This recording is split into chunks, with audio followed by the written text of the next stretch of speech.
Hello guys, I hope you like my videos. If you like my videos please like, share and subscribe our channel. आज हम लोग class 12 NCERT की miscellaneous exercise chapter 1 that is relation function की miscellaneous exercise आपके साथ discuss करने जा रहे हैं.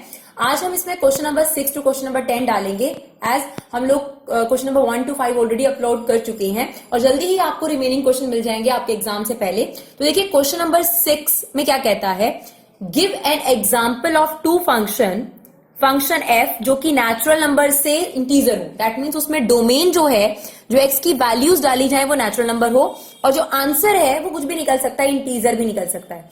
नेचुरल नंबर इंटीजर से कैसे डिफरेंस होता है? अगर हम नेचुरल नंबर की बात करें तो 1 2 3 4 5, जबकि इंटीजर की बात करें तो 0 1 -1 2 -2 3 -2, ये इंटीजर्स होते हैं आपके पास. तो आपको एग्जांपल देना है ऐसे फंक्शन का जो नेचुरल नंबर से इंटीजर यानी डोमेन नेचुरल नंबर और जो आपके पास रेंज है वो इंटीजर. एंड जी एक फंक्शन है जो इंटीजर से इंटीजर चलेगा आपके पास such that gof is injective. Injective का मतलब क्या होता है? 1 1 आपको दिखाना है उसको. And g is not injective, मतलब आपके पास f एक ऐसा फंक्शन है, g एक ऐसा फंक्शन हो जिसमें g तो इंजेक्टिव नहीं है, f इंजेक्टिव है, लेकिन फिर भी गॉफ क्या बन गया आपके पास? इंजेक्टिव बन गया, राइट? तो आपके पास एनसीईआरटी में ही एक हिंट दे रखा है. इसके अलावा भी और एग्जाम्पल हो सकते हैं लेकिन हमने उसी का इस्तेमाल किया है. तो आपके पास f फंक्शन हमने ले लिया x, क्योंकि आप देखिए अगर हम इसमें नेचुरल नंबर डाल रहे हैं, जैसे अगर हमने 1 डाला तो आंसर आ रहा है 1. तो देखिए डोमेन एक इंटीजर आ रही है कि नहीं आ रही? बिल्कुल आ रही है. 2 रखने पर अगर हम यहाँ 2 डालें तो कितना आ रहा है? 2. 3 रखेंगे तो कितना आ जाएगा? 3. 4 रखेंगे तो कितना आ जाएगा? 4. इसका मतलब ये 1 1 फंक्शन तो पक्का है, क्योंकि एक डिफरेंट डोमेन के लिए एक डिफरेंट रेंज है. पर ये ऑन टू नहीं है अगर आप ध्यान से देखेंगे, क्योंकि जो इसकी कोड डोमेन है वो इंटीजर्स, मतलब आपके पास जो अवेलेबल नंबर्स हैं उसमें 0 भी है, -1 भी है, 1 भी, लेकिन जो रेंज हमारे पास आ रही है, जो रिजल्ट हमारे पास आ रहा है उसमें सिर्फ नेचुरल नंबर्स ही आपके पास आएंगे. क्योंकि आप देखिए इसमें अगर आप नेचुरल नंबर डालेंगे तो आपका रिजल्ट भी क्या आएगा? Natural number. तो ये ऑन टू नहीं है, ये जो f फंक्शन है ये 1 1 जरूर है, तो यहां पर ये आपके पास इंजेक्टिव है. लेकिन अगर आप ये फंक्शन लें या फिर आप इसकी जगह x² भी लेके देख सकते हैं, मॉडुलस x फंक्शन लें या x² लें, आप देखेंगे कि ये आपके पास 1 1 नहीं है. क्यों? आप देखिए यहां पर पुट क्या कर सकते हैं आप? इंटीजर. यहां पर क्या अलाउड थे? सिर्फ नेचुरल नंबर. और यहां पर आपको पुट क्या करने हैं? इंटीजर. और आपका रिजल्ट भी क्या आना चाहिए था? इंटीजर. चलिए कोई बात नहीं, हमने 1 डाला इस फंक्शन के अंदर, यहां पे डाला तो आंसर आया 1. अब -1 भी डाल सकते हो, यहां नहीं डाल सकते थे आप, क्योंकि आपको अलाउड डोमेन क्या थी? Natural number. यहां पर आपने -1 डाला, आपके पास आंसर कितना आ गया? 1. तो इसका मतलब 1 डालने पर भी 1 आ गया और -1 डालने पर भी 1 आ गया. तो ये 1 1 फंक्शन तो नहीं हुआ, ये तो मैनी 1 हो गया, राइट? अगर हम एरो डायग्राम बनाए, 1 भी 1 से ज्वाइन हो गया और मैनी 1 -1 भी, तो इसका मतलब ये 1 1 तो नहीं है. चलिए जो वो बात कह रहे थे वो हमारी बात हो गई कि हमने f एक ऐसा फंक्शन लिया जो तो 1 1 है और जो g फंक्शन है वो 1 1 नहीं है. ये आप x² भी ले सकते हैं. अब हमें ये दिखाना है कि इस सिचुएशन में गॉफ 1 1 होगा. गॉफ 1 1 होगा. गॉफ में f इंपॉर्टेंट हो जाता है आपके पास, क्योंकि f 1 1 है तो गॉफ 1 1 जरूर होगा. तो अब हम गॉफ को चेक करते हैं और गॉफ निकालते हैं और देखते हैं क्या वो 1 1 होगा. और एक बात यह जरूर याद रखेंगे, गॉफ के केस में आपके पास डोमेन क्या होगी और रेंज क्या होगी. चलिए गॉफ के केस में आप देखिए जो f फंक्शन था वो n से z था और जो g फंक्शन है वो z से z है. अगर हम गॉफ कहते हैं तो हम रखनी किसकी वैल्यूज है? f में से रखेंगे हम लोग x की वैल्यूज. तो इसका मतलब गॉफ में वैल्यूज पुट करी जाएंगी इसकी, f वाले की, यानी नेचुरल नंबर, यानी गॉफ की डोमेन हो गई नेचुरल नंबर.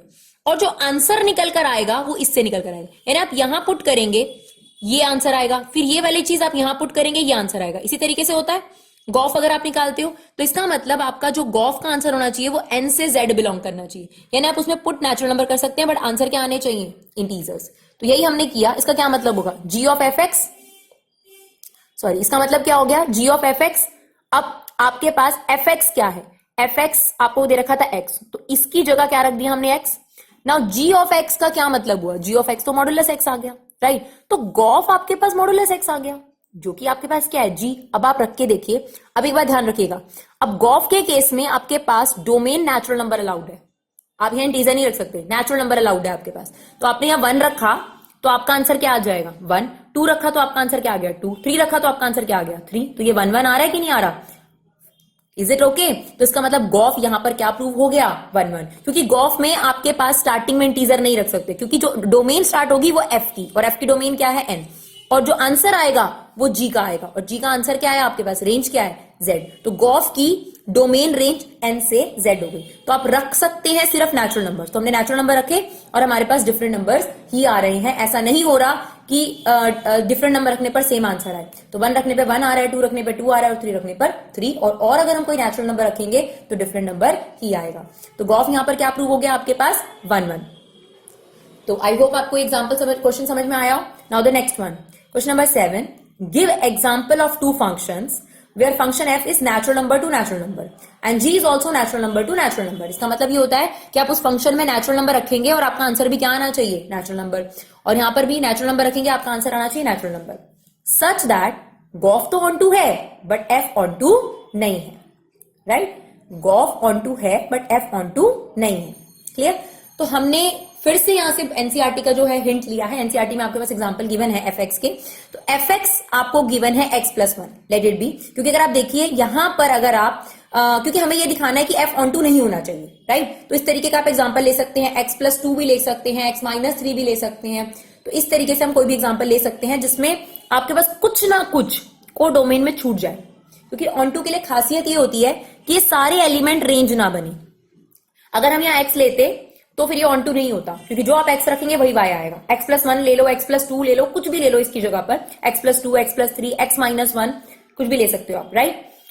तो अब आपके पास क्या होगा, अब आपने यहां पर रखा फॉर एग्जाम्पल 1, क्योंकि अलाउड क्या है, नेचुरल नंबर, तो हमने नेचुरल नंबर लिखे और यहां पर भी अलाउड क्या है, नेचुरल नंबर। 1 रखा तो आपका आंसर सीधा 2 आएगा, यानी यहां से 1 रह गया। अब 2 रखोगे तो आपका आंसर 3, 3 रखोगे तो 4, 4 रखोगे तो 5, 5 रखोगे तो 6।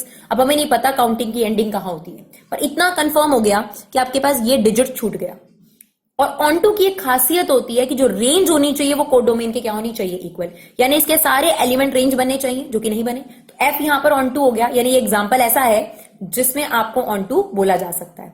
फिर हमने जी लिया, जी को अगर आप देखेंगे तो ये ऑन टू ये ऑन टू नहीं है एफ आपके पास। तो जी यहां पर क्या लिया हमने, ऑन टू। यहां पर लिया एक्स की वैल्यू 1 रखने पर 1 आ रहा है और एक्स की वैल्यू ग्रेटर देन 1 रखने पर एक्स माइनस 1। तो 1 रखने पर तो 1 जोड़ दिया, नेचुरल नंबर लिए, यहां पर भी नेचुरल नंबर लिए। अब हमने 2 रखा, जैसे उसने कहा ग्रेटर देन 2, तो हम यहां पर रखेंगे 2 की वैल्यू, 2 माइनस 1 कितना आ गया, 1। 2 रखने पे भी कितना आ गया, 1। 3 रखने पे कितना आ गया, 2। 4 रखने पे कितना आ गया, 3। 5 रखने पे कितना आ गया, 4। इस तरीके से ही हो गया। ये ऑन टू जरूर है, 1 1 नहीं है ये फंक्शन, बट ऑन टू जरूर है। कई स्टूडेंट ये कहते हैं कि यहां पर एक डिजिट छूट जाएगा क्योंकि 1 और 2 ने एक साथ ज्वाइन करा है। पहली बात तो हमें यही नहीं पता कि यहां पर कौन सा डिजिट छूट जाएगा, बिकॉज काउंटिंग इज अनलिमिटेड। आपको नहीं पता, नॉट डिफाइंड है आपके पास, इनफाइनाइट है कि कहां कौन सा एलिमेंट छूट जाएगा।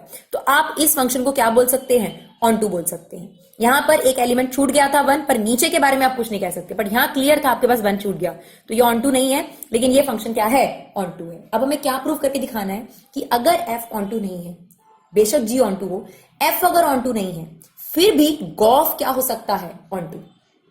यानी ऊपर वाला जो एग्जांपल था उसमें कहा गया था कि अगर एफ 1 1 होगा तभी गॉफ 1 1 होगा। यहां पर क्या है कि अगर एफ ऑन टू हो या ना हो इस बात से कोई फर्क नहीं पड़ता, बट गॉफ फिर भी क्या हो सकता है, ऑन टू हो सकता है आपके पास। तो देखिए अब हम गॉफ निकालते हैं। गॉफ मीन्स क्या होगा, जी ऑफ एफ एक्स।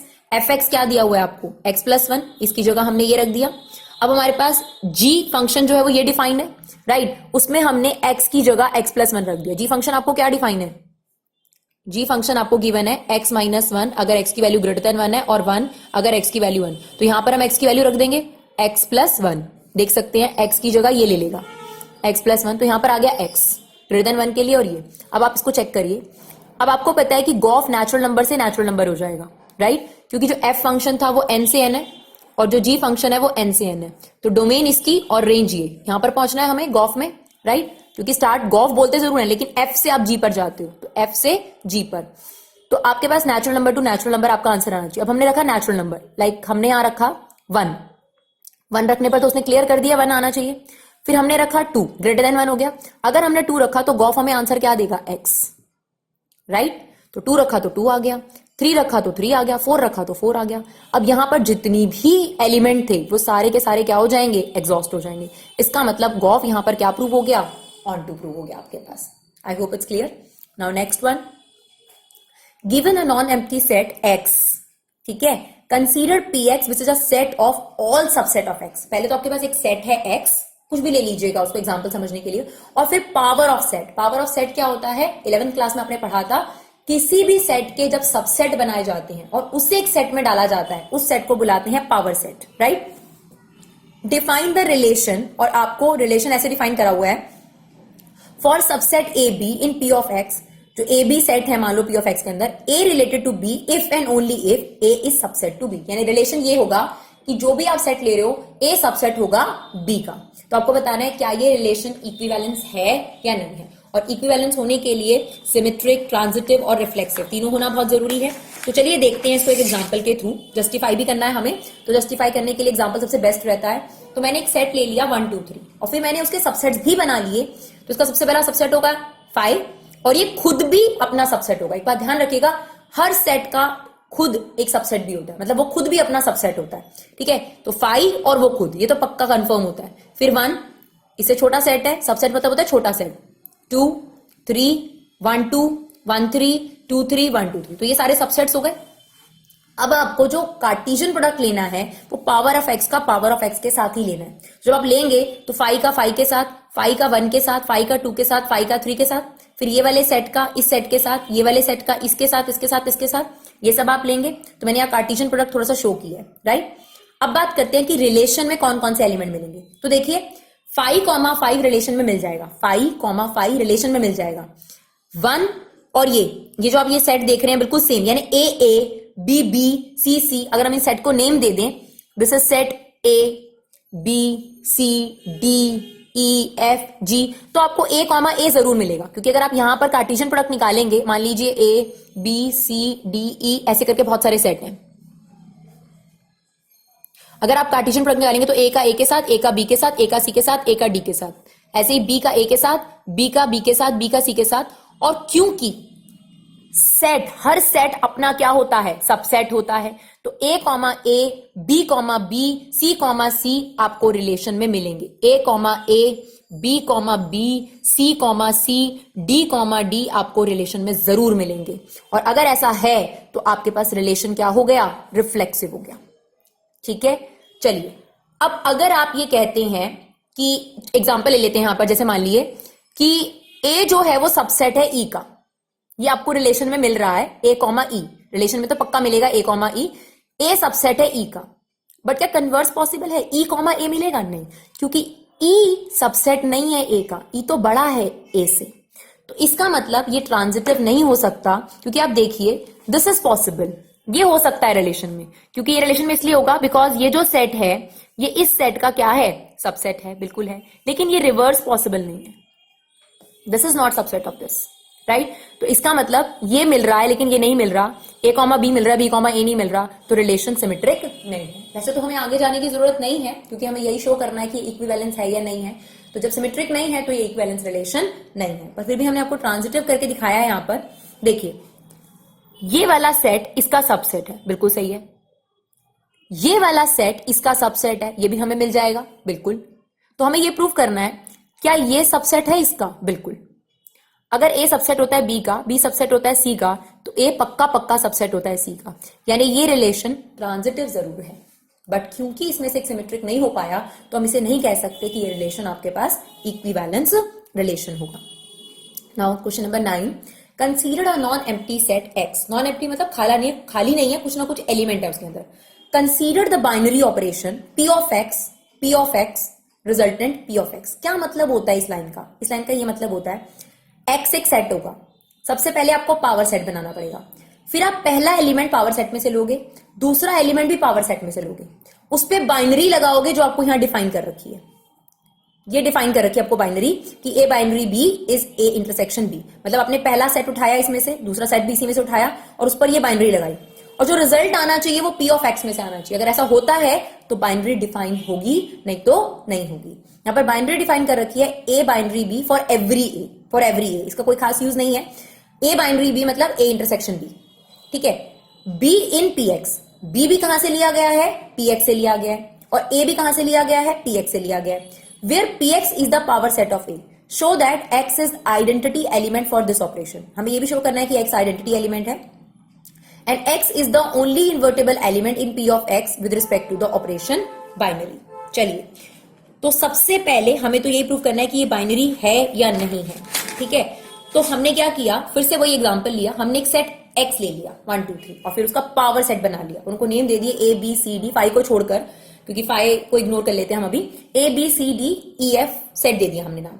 अगर हमें आइडेंटिटी निकालनी है, जैसे कि उसने कहा, प्रूव करने को कहा कि X is the identity of that particular binary, तो जब भी हमें कभी प्रूफ करना हो कि ये पर्टिकुलर चीज आइडेंटिटी है, तो इसका मतलब ये होगा, कोई भी एक सेट ले लेते हैं, A ले लो, B ले लो, C ले लो, D ले लो, कुछ भी, तो अगर A बाइनरी X का आंसर A आ जाए और X बाइनरी A का भी आंसर A आ जाए, या आप ये भी कह सकते हैं A बाइनरी X और X बाइनरी A अगर इक्वल आ जाए, तो इसका मतलब ये होगा कि आपके पास जो आइडेंटिटी है वो आपके पास X है इसके अंदर।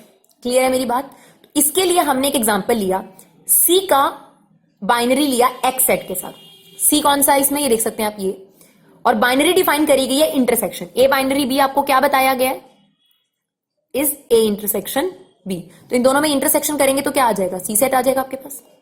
सिमिलरली यहां देखिए, X बाइनरी C हमने रिप्लेस कर दी पोजीशन, तब भी आप देख रहे हैं कि आंसर क्या आ रहा है, C। तो अगर ऐसा होता है तो जो ये एलिमेंट है इसे क्या बोलते हैं, identity element, right. Identity element को आप ऐसे भी बोल सकते हैं कि वो उस चीज की पोजीशन चेंज नहीं करता, उसको एज इट इज आपको रिजल्ट दे देता है, जिसके साथ भी वो जुड़ता है उसको एज इट इज दे देता है, ठीक है कि नहीं। तो यहां पर X क्या हो गया आपके पास, identity for this binary, right. फिर लास्ट क्वेश्चन है आपके पास, find the number of all onto function from the set, जो ये सेट गिवन है आपको, टू इटसेल्फ। तो आपके पास कितने ऐसे ऑन टू फंक्शंस बनाए जा सकते हैं, तो इसका डायरेक्ट आंसर यही होता है डियर, कि जितने नंबर ऑफ परमुटेशन पॉसिबल हैं इसके, और परमुटेशन का आंसर क्या होता है, n फैक्टोरियल, राइट, या NPN आप कह सकते हैं। तो इसका आंसर आपके पास n फैक्टोरियल है। Thank you so much guys for your love and support. Keep supporting Vibha classes.